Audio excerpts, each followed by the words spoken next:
This is a audiobook of the bilingual story Life Ki Parchai Prelude, which is also placed on the literary world of Hamdard Sakoi, written by an Alone Krishna and published on 9th of March 2023 in his blog krishnakunal.blogspot.com and brought up to you in form of audiobook by the team of KKM Studios.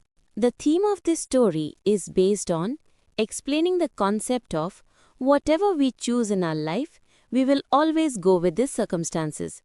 We may choose to live as we like to, we may choose to live adjusting with our families, or we may rebel with our families.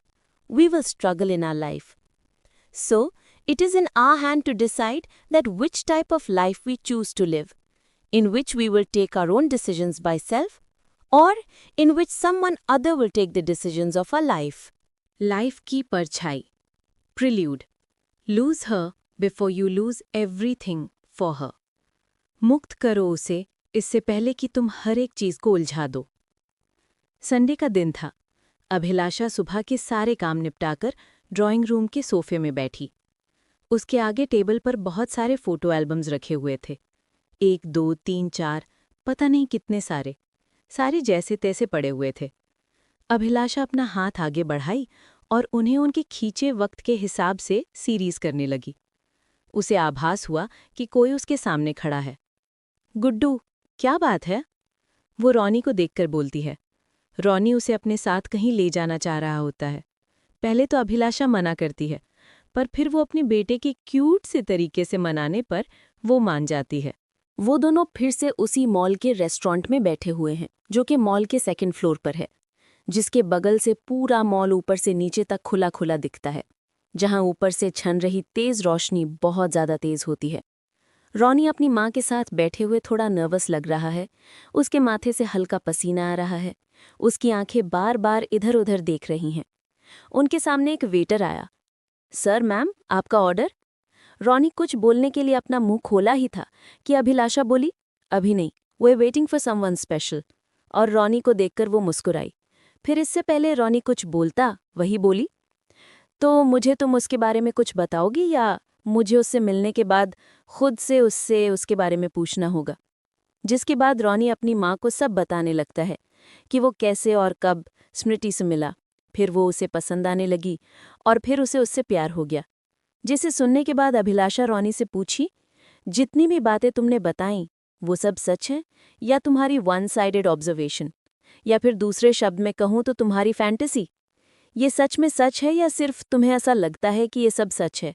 जिसका जवाब Ronnie देता है, माँ, मैंने बचपन से बहुत सारे ख्वाब देखे हैं और आप हमेशा मुझे उसमें कल्पना और वास्तविकता के बीच अंतर करने के लिए सिखाती रही हो, ना कि सीधा उसे नकार कर मुझे कभी अपने डांटा. इससे मैं आज इस काबिल हूँ कि मैं खुद रियलिटी को जान और समझ पाऊँ. पर जो ये है, ये बार बार मुझे कंफ्यूज कर रही है. इसलिए मैं चाहता हूँ कि आप इससे मिलो. हो सकता है कि इसके बाद भी मैं अपने डायलेमा में रहूं, पर आप जो बोलोगी मैं खुद को अश्योर कर सकूंगा कि सही हूं. थोड़ा कंफ्यूज हो गए ना? I can understand. इससे पहले जो आपने रॉनी की कॉम्प्लिकेटेड लव स्टोरी पढ़ा था होप विदाउट होप में, उस कॉम्प्लिकेटेड चीज के बारे में कृष्णा इस तरह से लिखेगा तो इतनी आसानी से कुछ समझ में थोड़ी ना आएगा. क्या कहा? आपने उसे नहीं पढ़ा है? तब तो मुझे भी नहीं जान रहे होगे. अरे यार, मैं समय हूं, कोई पर्टिकुलर कैरेक्टर नहीं, बल्कि वो टाइम एंड लक वाला समय. हाँ, सब कुछ मुझ में ही होता है. मैं और किस्मत ही मिलकर लोगों के जिंदगी के किस्सों को गढ़ते हैं. पर मैं आपकी दुनिया का समय नहीं हूं. मैं कृष्णा, एन अलोन कृष्णा, जिसकी लिखी इस कहानी को आप पढ़ रहे हो, मैं उसके इमेजिनरी वर्ल्ड का समय हूं. कृष्णा के लगभग हर स्टोरीज को मैं ही नरेट करता हूं और इसे भी मैं ही कर रहा हूं. अभी जो अभिलाषा और उसके बेटे के बीच बातें हो रही हैं, उसमें बीप में जाने की जरूरत नहीं है. उसे लाइटली लो. जो इसके बाद होगा, जो वो सजेस्ट करेगी, वो इम्पॉर्टेंट है. साथ में जो टेल्स हैं, उन स्नैपशॉट्स की, जो उसके लाइफ के डिफरेंट मोमेंट्स की यादें हैं, उससे वो क्या सीखी या हमें क्या सीख लेनी चाहिए, वो इम्पॉर्टेंट है. सो धीरे धीरे स्टोरी के डेप्थ में जाते हैं. तो मैं कहाँ था? रॉनी अभिलाषा को अपने साथ मॉल वाले रेस्टोरेंट में स्मृति से मिलवाने लाया है. अभिलाषा बोलती है, कभी तू महक से भी ज्यादा हद कर देता है. अपने किसी स्पेशल से मिलवाने लाया है और मुझे तैयार होने का मौका तक नहीं दिया. क्या बोलेगी वो? कैसी दिखती है तुम्हारी माँ? रॉनी एक पल न गवाए जवाब देता है, खूबसूरत। मेकअप शेकअप करके तो कोई भी खूबसूरत दिख सकती है माँ, पर अगर दिल से देखो तो आपसे खूबसूरत इस दुनिया में और कोई भी नहीं है। अभिलाषा पूछती है, जिससे मिलवाने लाया है वो भी नहीं? रॉनी जवाब देता है, अगर चेहरा देखूं तो एक से एक खूबसूरत चेहरे हैं इस दुनिया में। कोई नेचुरली बहुत हसीन और कोई किसी ब्यूटिशियन के कला की निशानी। पर आपके बेटी को कोई खूबसूरत लगे, इसके लिए चेहरा मायने नहीं रखता। कोई इंसान दिल से कैसा है, बस ये मायने रखता है। अभिलाषा पूछती है, तुम लड़कियों को भी यही जवाब देते हो? जिस पर रॉनी हाँ में अपना सर हिलाता है और अभिलाषा आगे बोलती है, अब समझी तुम्हारी प्रॉब्लम क्या है। क्यों कोई तुम्हें भाव नहीं देती, और अगर देती भी है तो बाद में क्यों तुम्हें छोड़ देती है? रॉनी बोलता है, क्यों, मैंने कुछ गलत कहा क्या माँ? अभिलाषा समझाती है, तुम जो बोले उससे किसी के भी दिल को जीत लोगे, इसमें कोई शक नहीं है। इससे हर किसी को अच्छा लगेगा। पर दुनिया में एक सच ये भी है कि दुनिया की हर एक लड़की चाहती है कि वो बहुत ही सुंदर दिखे, इसलिए वो मेकअप करती है। अब कोई इतना मेहनत करेगी कि वो तुम्हारे सामने ब्यूटीफुल दिख सके, और तुम उसे और उसकी इस मेहनत को अप्रिशिएट करने के बजाय अपना ये प्रवचन दोगे तो किसको अच्छा लगेगा? उन्हें भी पता है कि वो कितनी खूबसूरत है, पर एटलीस्ट उनका दिल रखने के लिए ही सही कम से कम झूठी तारीफ तो कर दो। रॉनी बात की गंभीरता को समझते हुए अपना दांत दबाता है और अपना सिर हिलाता है। वैसे जब तक ये दोनों बातें करते हैं, मैं देख के आता हूं कि स्मृति कहाँ तक पहुंची। वो नीचे... अरे रुको, ये इनके सामने कौन आकर खड़ी हो गई? हाथ में पर्स लिए, सुंदर साड़ी पहने हुए। तेज लाइट की वजह से पता नहीं चल रहा। थोड़ा सामने जाता हूं और अलग एंगल से देखता हूं। अरे ये तो पूर्वी है। ये दोनों यहाँ स्मृति की जगह पूर्वी से मिलने यहाँ आए हैं क्या? रुको, इनकी बातें सुनता हूं, फिर पता चल जाएगा। अच्छा, तो वो यहाँ कोई शॉपिंग करने आई है। पर ये क्या कर रहा है रॉनी? वो तो उन्हें वहां से जल्दी भगाने की फिराक में लग रहा है। पूर्वी अभिलाषा को बोलती है, तो तुम अपने लाइफ में इतना बिजी हो कि अब मेरे लिए जरा सा भी वक्त ना दो? जिस पर बात काटते हुए रॉनी बोलता है, आंटी, आप माँ की जरा सी क्यों, पूरा वक्त लीजिए। आप जितना चाहोगी उतना वक्त आपको माँ देंगी, पर इस वक्त नहीं। आज और अभी का वक्त उनके इस बेटे के लिए है। और मैं बहुत ही पजेसिव हूँ। जो वक्त मुझे मिलना चाहिए, अगर वो किसी और को मिले, अगर वो वक्त ये अपने भाई, पिता, यहाँ तक कि अपने हस्बैंड को भी दे, तो मुझे बर्दाश्त नहीं होता। जो वक्त मुझे मेरी माँ का मुझे चाहिए, वो बस सिर्फ मुझे ही चाहिए। ये सुनकर पूर्वी पहले रॉनी को देखती है, फिर अभिलाषा को घूरती है। अभिलाषा पूर्वी का ऐसा एक्सप्रेशन देखकर थोड़ा हंसती है और रॉनी को डांटते हुए पूर्वी को बताती है, इसकी तो आदत ही ऐसी है, बुरा मत मानना, ये बस तुमको सता रहा है। फिर रॉनी को बताती है, मीट माई चाइल्डहुड फ्रेंड पूर्वी, एंड अभी जो तुमने किया उसके लिए माफ़ी मांगो इनसे। रॉनी बोलता है, आई एम सॉरी आंटी, मैं थोड़ा इस वक्त नर्वस हो रहा हूँ, मुझे खुद नहीं पता कि मैं क्या कर रहा हूँ। थोड़ा रुक कर, आप ही सतीश की मॉम हो? जिस पर पूर्वी हैरान होकर पूछती है, तुम सतीश को कैसे जानते हो? अभिलाषा समझ जाती है बात लंबी खिंच रही है। वो पूर्वी को पूछती है, तुम तो यहाँ कुछ शॉपिंग करने आई होगी ना? कहीं ऐसा ना हो कि बातों बातों में अपना काम भूल जाओ। जाओ पहले शॉपिंग कर लो, तब तक हम भी अपना काम निपटा लेंगे। पूर्वी उदास मन से बोलती है, तो तुम्हारे लाइफ में अब मेरी कोई अहमियत नहीं है? अभिलाषा उसे समझाते हुए बोलती है, ऐसे नहीं है बाबा, कोइंसिडेंटली तुम ऐसे मोमेंट पर मिली ही हो कि अब मैं क्या कहूँ। तुम एक काम करो, अपना मोबाइल लाओ। वो उसके मोबाइल से अपने नंबर पर कॉल करती है और अपना नंबर उसके मोबाइल पर सेव कर देती है। फिर बोलती है, तुम फ्री होकर कभी भी कॉल करो, या फिर फ्री होकर अभी मैं ही कॉल करती हूँ। और उसका कंधा पकड़कर आगे धकेलते हुए बोलती है, अब तुम जाओ और पहले शॉपिंग करो। थोड़ा वियर्ड लगा ना? I also feel like that. पर क्या करें आजकल के इन बच्चों का। और ये भी क्या करें अगर कोई इनकी कहानी में कबाब में हड्डी बनकर आ जाए तो? ये भी भला कितना बर्दाश्त करेंगे। खैर, पूर्वी और अभिलाषा, इन दोनों ओल्ड लेडीज का मेलो ड्रामा तो आगे हम देखेंगे ही। पर फिलहाल जिस वजह से रॉनी अपनी माँ के साथ रेस्टोरेंट में बैठा है, उसके ऊपर फोकस करें। स्मृति श्रेष्ठा के साथ मॉल पर आ चुकी है और वे दोनों इनके सामने आने ही वाले होंगे। लो पहुंच भी गए। वैसे मैं हैरान हूँ, स्मृति रॉनी की माँ से मिलने के लिए तैयार कैसे हो गई? वेट अ मोमेंट, स्मृति को देखकर तो ऐसा नहीं लग रहा है कि वो खास किसी से मिलने यहाँ आई है। ऐसा लग रहा है कि जैसे वो नॉर्मल ही हमेशा की तरह शॉपिंग करने आई है। हाँ, श्रेष्ठा जरूर एक्साइटेड लग रही है। क्या इसका मतलब ये तो नहीं कि फिर से श्रेष्ठा कोई झोल सेट की है? हो सकता है। नहीं, हो क्या सकता है, जरूर यही होगा। ये लड़की भी ना, जब स्मृति को लव रिलेशनशिप के चौंचले से कोई मतलब नहीं है, फिर भी वो इनको आपस में मिलवाने में लगी है। तो फिर आगे बढ़ते हैं। इंट्रोडक्शन के बाद इनकी बातें शुरू हुई, और माँ तो आखिर माँ ही होती है। वो पकड़ ली कि स्मृति को कोई इंटरेस्ट नहीं है, बल्कि श्रेष्ठा यहाँ पर कैटलिस्ट का काम कर रही है। अभिलाषा स्मृति से पूछती है, तो बेटा अभी क्या कर रही हो और आगे तुम्हारे गोल्स क्या है? स्मृति जवाब देती है, आंटी, मैं आजकल की युवाओं की तरह फालतू के ख्वाब नहीं देखती हूँ। उनकी तरह बेकार शौक भी नहीं है और ना ही मैं उनकी तरह ख्याली दुनिया में जीती हूँ। मेरा सीधा सा फंडा है, जो मेरे पेरेंट्स मेरे लिए डिसाइड करेंगे वो सही ही होगा, और मुझे अपनी लिमिट से बाहर के ख्वाब देखकर उनका बोझ नहीं बढ़ाना है। ना ही फाइनेंशियली प्रेशर उन्हें देना है और ना ही कोई सोशल प्रेशर मेरी वजह से उन्हें होने देना है। हालांकि मुझे किसी के ऊपर बोझ बनकर रहना अच्छा नहीं लगता है, इसलिए बीएड कर रही हूँ ताकि मैं अपने लिमिट में रहकर मैं फाइनेंशियली इंडिपेंडेंट रहूँ, पर मैं अपने फैमिली की मर्यादा को कभी नहीं पार करूँगी। अभिलाषा उसके बाद श्रेष्ठा से पूछती है, और बेटा तुम क्या सोचती हो इन सब के बारे में? श्रेष्ठा जवाब देती है, मैं अपने पेरेंट्स पर ट्रस्ट करती हूँ, पर मैं ये बिलीव नहीं कर सकती हूँ कि उनसे कभी कोई मिस्टेक नहीं हो सकता है। मेरे पेरेंट्स मेरे ऊपर बचपन से मेरी परवरिश करने में बहुत मेहनत की है, जिसकी मैं बहुत कद्र करती हूँ, पर मैं उनकी डॉल या कठपुतली नहीं हूँ। मुझे खुद को ये साबित करना होगा कि जो मेहनत उन्होंने मेरे ऊपर की है, उससे मैं आज इस काबिल हूँ कि अपने लाइफ के हर सही गलत फैसले खुद ले सकूँ। अगर मुझसे कोई गलती हो तो उन्हें समझकर सुधार कर सकूँ, जिसके लिए सबसे पहले मुझे फाइनेंशियली इंडिपेंडेंट होना होगा। इसलिए मैं बीएड कर रही हूँ। पर मुझे जब भी मौका मिलेगा, गलत काम के लिए नहीं, पर अगर मुझे सही और ज़रूरी लगेगा तो मैं अपने लिमिट्स को ज़रूर क्रॉस करूँगी। मेरा लिमिट में रहना हो सकता है कि करंट मोमेंट में सिचुएशन को संभाल दे, पर बाद में वो ऐसा सोशल प्रेशर क्रिएट कर देगा जिसका कोई सल्यूशन नहीं होगा, जिसे मुझे और मेरी फैमिली को लाइफ लॉन्ग झेलना पड़े। So I respect and care others, but this is my life, so my rules.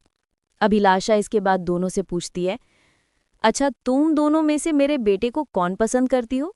जिस पर स्मृति जवाब देती है, we both like him but not like that, only just as a good friends. Abhilasha Roni से पूछती है, तब बेटा इनमें से किसी को भी मेरे बहू बनने में कोई इंटरेस्ट नहीं है, तो फिर तुम मुझे इनसे मिलवाने क्यों लाए हो? रोनी बोलता है, माँ, ये श्रेष्ठा मुझे कई दिनों से इंसिस्ट कर रही थी आपसे मिलवाने के लिए, इसलिए। स्मृति बोलती है, क्या?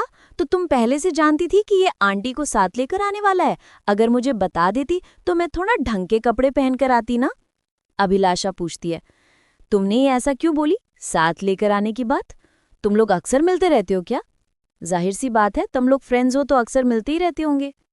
श्रेष्ठा बोलती है, हमेशा नहीं आंटी, बस कभी कभी कोइंसिडेंटली। स्मृति आगे बोलती है, बट हमेशा हम मिलते नहीं हैं, ये दिखता है फिर गायब हो जाता है। वो तो हो गई, फट्टू सामने जाके बात करने की तो हिम्मत नहीं है। खैर आगे बढ़ते हैं। श्रेष्ठा आगे बोलती है, आंटी आपसे एक फेवर चाहिए। अभिलाषा पूछती है, कैसा फेवर? स्मृति आगे बोलती है, आपके बेटे की उम्र हो रही है, अच्छा खासा कमाने भी लगा है, आप इसकी शादी करवा दीजिए। रोनी ये सुनकर अपने मुंह में हाथ रखकर अंदर ही अंदर हंसने लगा। श्रेष्ठा बोलती है, हाँ, और इसलिए आप जाइए और स्मृति के फैमिली से इसका अपने बेटे के लिए हाथ मांग लीजिए।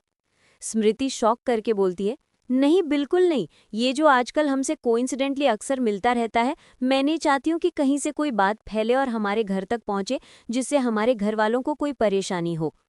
अभिलाषा पूछती है, एक मिनट, तुम दोनों मुझे कंफ्यूज कर रही हो, तुम दोनों मेरे बेटे की फ्रेंड्स हो या नहीं? जिस पर एक साथ श्रेष्ठा हाँ बोलती है और स्मृति बोलती है कि नहीं। अभिलाषा आगे बोलती है, तो तुम, यानी श्रेष्ठा की तरफ इशारा करके, तुम मेरे बेटे की दोस्त हो, और तुम, यानी स्मृति की तरफ इशारा मोड़कर, तुम नहीं हो। श्रेष्ठा बोलती है, मैं फ्रेंड हूं और ये क्रश है। अभिलाषा पूछती है, किसकी? तुम किसकी फ्रेंड हो? श्रेष्ठा जवाब देती है, स्मृति मेरी बेस्ट फ्रेंड है और रोनी भी अच्छा दोस्त है। अभिलाषा पूछती है, तुम्हें शर्म नहीं आती? तुम अपनी बेस्ट फ्रेंड के पीठ पे छुरा घोंप रही हो। इसे जब मेरा बेटा पसंद नहीं है तो फिर क्यों इन्हें परेशान कर रही हो? श्रेष्ठा बताती है, नहीं आंटी नहीं, ऐसा नहीं है, ये भी रोनी को पसंद करती है, आप मुझ पर ट्रस्ट करो ना, बस एक्सेप्ट नहीं कर रही। अभिलाषा को श्रेष्ठा की बात पर भरोसा ना करते हुए उससे बोलती है, पर तुम ये सब कर क्यों रही हो? तुम वो काम क्यों कर रही हो जो तुम्हारी बेस्टी को पसंद नहीं? श्रेष्ठा थोड़ा स्माइल करते हुए बोलती है, वो आंटी बात यह है ना कि जब से ये बीएड कॉलेज में एडमिशन के बाद मेरे साथ शिफ्ट हुई है, मेरे साथ लीच की तरह चिपकी रहती है। मुझे भी थोड़ा पर्सनल स्पेस चाहिए, इसलिए सोचा कि इसका कहीं सेट करवा देती हूँ ताकि ये अपना लगी रहे, मुझे अपना फ्री वक्त मिल सके। रॉनी अच्छा लड़का है और ये इसको पसंद भी करता है, तो फिर बस इन दोनों को मिलवाकर मैं गंगा स्नान कर लूंगी। अभिलाषा अपना माथा पीट ली। ये आजकल के बच्चे और इनकी शरारतें। वो रॉनी को बोली, इसे तो हर चीज मजाक लग रहा है, पर तुमसे ये उम्मीद नहीं थी। तुम इसे समझाने के बजाय मुझे इनसे मिलवाने ले आया। तुम चाहता क्या है? क्या जो ये लड़की बोल रही है वो सच है? तुम इसे पसंद करते हो? रॉनी बोलता है, माँ सिर्फ मेरा पसंद करना काफी नहीं है ना, ये कोई ऑब्जेक्ट नहीं है। मैं इसकी इंडिविजुअलिटी की कद्र करता हूँ, इसलिए मैं ऐसा कोई काम नहीं करूंगा जिससे आप लोग को मुझ पर शर्म महसूस हो। अभिलाषा गुस्सा होते हुए बोलती है, पर तुम कर तो वही रहा है ना? रॉनी बोलता है, माँ मैंने इसे समझाने की बहुत कोशिश की पर मैं समझा नहीं पाया, इसलिए सोचा कि इसकी ख्वाहिश पूरी ही कर देता हूँ, आपसे मिलवा ही देता हूँ, ताकि आप डांटोगी तो शायद ये समझे। अभिलाषा श्रेष्ठा की तरफ देखती है और बोलती है, देखो मुझे अपने घर में नौकरानी की तरह खटवाने के लिए गाय जैसी बहू नहीं चाहिए जो बड़ों की हर बात को अपना कर्तव्य समझकर माने, बल्कि मुझे अपने बेटे के लिए एक ऐसी लाइफ पार्टनर चाहिए जो मेरे बाद हमारे घर की मालकिन बने। उसके लिए कई कड़े फैसले लेने होंगे जो शायद कभी हमें पसंद ना आए, पर वो ज़रूरी हो। इसलिए मैं किसी ऐसी को अपने घर में नहीं ला सकती जो अपने आप को दूसरों के सामने एक्सप्रेस ना कर पाए। वो जब तक अपने पसंद नापसंद को एक्सप्रेस नहीं करेगी, हमें कैसे पता चलेगा कि वो कोई काम को अपनी मर्जी से कर रही है या अपना मन मारकर? हमने अपने बच्चों को अपने पसंद से जीने की आज़ादी दी है और उसे भी दबाकर नहीं रखेंगे। हमें बिल्कुल अच्छा नहीं लगेगा कि वो हमारी 2 पल की खुशी के लिए जिंदगी भर घुट-घुट कर जिए। सो मुझे स्मृति से ज़्यादा तुम पसंद आई। अगर तुम खुद के लिए बात करोगी तो मैं तुम्हारे घर जाकर तुम्हारे पेरेंट्स से अपनी बहू बनाने के लिए तुम्हारा हाथ मांग सकती हूँ। अभिलाषा की बात सुनकर श्रेष्ठा शॉक में पड़ जाती है। उसे कोई जवाब नहीं सूझता कि आगे क्या बोले। स्मृति तो ये सुनकर स्माइल करती है, पर सार्कास्टिक वे में। उसके आंखों में दिख रहा होता है कि उसे रिजेक्टेड होने का एहसास हो रहा है, पर अपनी फ्रेंड के लिए बाहर से खुश होने की कोशिश कर रही होती है। रॉनी कुछ बोलने की कोशिश करता है, माँ के बीच अभिलाषा अपना हाथ से चुप रहने का इशारा करती है। श्रेष्ठा बोलती है, बट आंटी ही doesn't like me, they like each other. Abhilasha बोलती है, फिर इसके लिए तो इसे मेरे अगेंस्ट जाना होगा। मगर क्या ये मेरे अगेंस्ट कभी जाएगा? पूछो तो जरा। श्रेष्ठा समझाने की कोशिश करती है, इसी से आप देखो ना, ये भी आपके अगेंस्ट नहीं जाएगा और ये भी अपने फैमिली के अगेंस्ट नहीं जाएगी, क्योंकि दोनों एक जैसे हैं, दोनों मेड फॉर ईच अदर हैं। अभिलाषा समझाती है, तुम अभी बच्ची हो इसीलिए नहीं समझ रही हो। जिस सिक्के के दोनों साइड सेम हो उसकी मार्केट में वैल्यू नहीं होती। अगर एक साइड हेड है तो दूसरे साइड टेल होना चाहिए। ये गुड डिसाइपल है, इसे बातें मानने की आदत है, इसलिए इसके लिए कोई तो ऐसी होनी चाहिए जो डिसीजंस ले, जो सही हो और जिसे ये माने, या ये भी वही करेगी जो इसके लिए इसके घर वाले फैसले लेंगे। तो इसके लिए भी तो कोई ऐसा चाहिए जिसकी डिसीजन मेकिंग की हैबिट हो। अब अगर इन दोनों को एक दूसरे के साथ रहना है तो इनमें से किसी को हार्ड डिसीजंस लेने की हैबिट अपनाना होगा। मैं अच्छे से जानती हूँ कि ये खुद को कभी नहीं बदलेगी। तो अब सवाल ये आता कि क्या ये खुद को बदलेगा? अगर नहीं तो फिर मेरे नज़र में तुम इसके लिए बेस्ट रहोगे। श्रेष्ठा परेशान होकर बोली, आंटी अब फिर से मेरे पे आ गई, हाथ जोड़ते हुए। अच्छा गलती हो गई, मुझे माफ़ कर दीजिए, आज के बाद आपके बेटे को परेशान नहीं करूंगी। अभिलाषा ये सुनकर एक लंबा सा स्माइल देते हुए पहले रॉनी को स्माइल दी, फिर स्मृति और श्रेष्ठा को देखकर छोटा सा स्माइल की, फिर बोली, अरे हमारी बातें खत्म हो गई और अभी तक कोई वेटर ऑर्डर लेने नहीं आया। वो सामने स्टॉल के पास खड़े वेटर को इशारा करके बुलाई और बोली, शुरू में तो बड़े हमारे बैठते ही ऑर्डर लेने पहुंच गए थे और अब हम इतना देर से वेट कर रहे हैं फिर भी ऑर्डर लेने नहीं आए।